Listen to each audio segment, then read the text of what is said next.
Okay, let's face it, adulting is not always easy. Managing your credit cards, paying off student debt, and budgeting, all without help from mom and dad, can be overwhelming. So we've got Lina Kornmeyer, market executive for Bank of America Knoxville, here with us this afternoon to talk about those older children becoming financially independent with helpful tips for parents and teens. Lina, thank you so much for being here.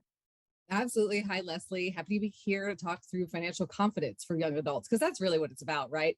I'm definitely not here to call out my daughter or anyone else, because everybody needs to do what's best for their financial future success and for their family. But kids, take notes, okay? Um, so first, let's get started by creating a student loan game plan, because that's really the heaviest thing that as young adults we really start out with, right?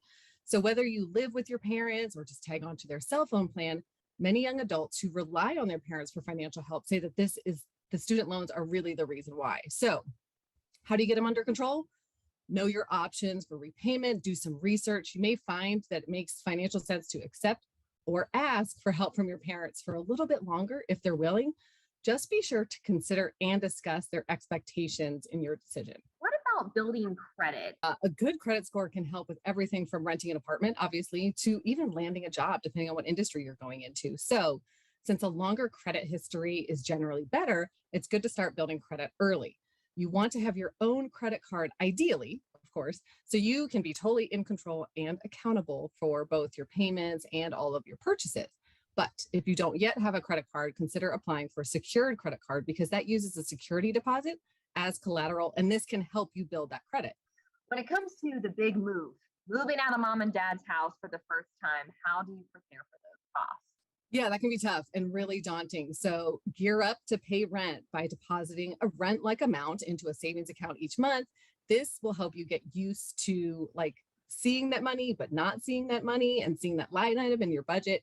And you can put that money towards a security deposit or a down payment when you're ready to live on your own. But pro tip, remember to budget for all of the expenses that come with being ready to live on your own, right? It's not just about that monthly rental payment or a security deposit. You're buying your own groceries, you've got insurance, you've got all of the other things that you need to take into account. Some cases, it might be a good idea to stay on some of your parents' plans. Oh, absolutely. Health insurance is one example. If you're under 26, stay on your parents' health insurance plan.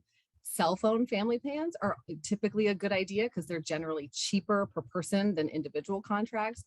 Now, this doesn't mean you should expect your parents to pay the whole bill. Offer to chip in for your portion. And, Leslie, the journey into adulting is hard, no matter how old you are. But with some planning and prep, young adults have all the tools at their disposal nowadays to learn and gain financial independence.